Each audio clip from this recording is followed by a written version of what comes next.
The main difference between a good outfit and a great outfit is accessories. And by far, the two most underutilized tools in your closet are jewelry and watches. For some reason, a lot of fragile men still think that necklaces, rings, and bracelets are feminine. But what these guys don't realize is that the right pieces add sophistication and confidence to your look. And don't just take it from me, the best dressed men in the world are all doing it. Personally, I've always believed that less is more when it comes to jewelry. Clean and minimal pieces that don't overpower your fit. Brands like Lupin make some great pieces, and I've actually partnered with them on this video, but a little bit more on that later. Rings are a classic starting point for men's jewelry. They're one of the most noticeable as well because you're always using your hands and moving them around during the day. Signet rings in particular are my absolute favorite and have made a comeback recently since they offer a vintage vibe that still kind of looks quite masculine. When wearing rings, moderation is key, so stick to at most 1 or 2 rings per hand,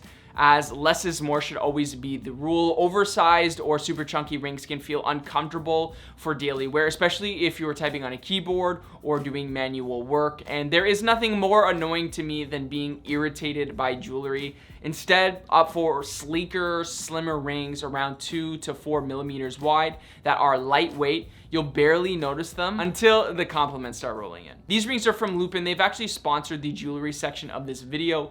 Lupin is a company of 3rd generation jewelers built on the belief that less is more. All their jewelry is handcrafted in Seoul, Korea, and all Lupin silver pieces are made with 925 sterling silver, which is the hallmark of silver jewelry quality standards. They actually want to reward you guys with 15% off your first order. That's actually a steal considering the quality of the items, and links to each will be in the description. Necklaces can instantly enhance your look, whether they're visible over your shirt or just subtly peeking out. The best approach for men is usually a simple chain or pendant necklace that feels personal to you.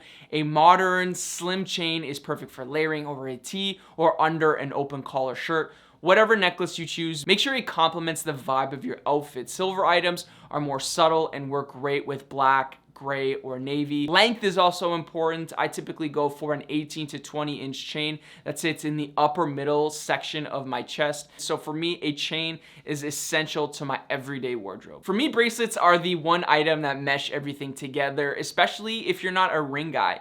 In some ways, they're more versatile because you can just put one on and forget about it, never take it off, and they never get in the way of what you're doing. If you have thinner wrists like I do, you'll appreciate lighter, slim designs that don't feel bulky. A 4mm chain bracelet in sterling silver, for example, adds a bit of shine without swallowing your wrist. But listen up, okay? A very helpful tip that you're going to want to know is how to put on a bracelet by yourself, because it's harder than it looks, okay? Line up your bracelet where the clasp is hanging down, tape the loop tightly to your wrist, and then you'll easily be able to clip it on. Trust me, it's a simple tip that will save you 20 minutes of your life every day. Now, if you're new to wearing jewelry, start small. You might begin by wearing just a watch or a simple chain for a week or two until it feels natural. Then add maybe a bracelet or a ring into the mix. Over time, as you grow comfortable, you'll project confidence with your accessories, and confidence is ultimately what makes any style choice look good.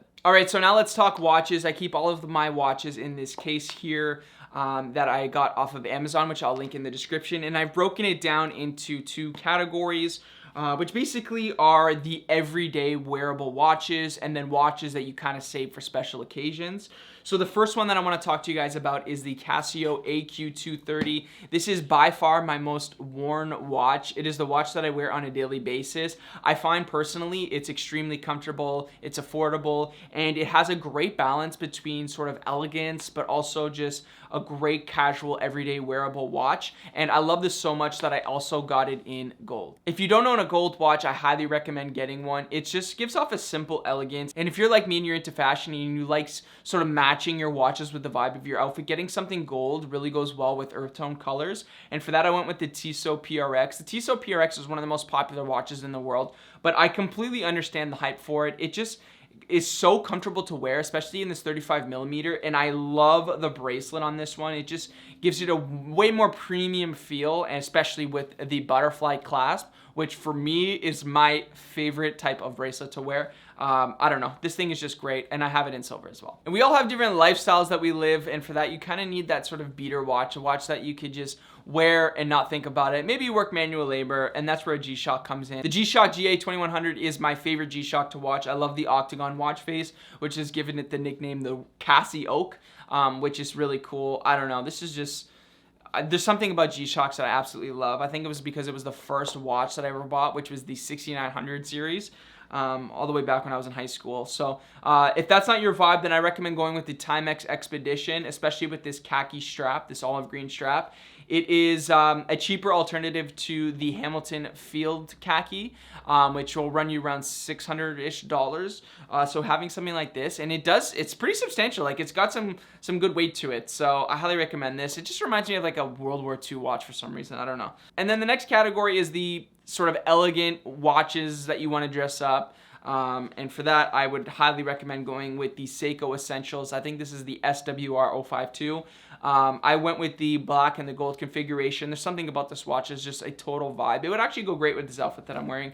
But you may not think you're a rectangular watch face guy, but that probably is because you haven't tried one yet. So this Seiko is obviously the best, probably affordable watch brand in terms of quality and craftsmanship. So I highly recommend checking that one out. And then of course I have my my Grail watch, which is the Rolex Submariner.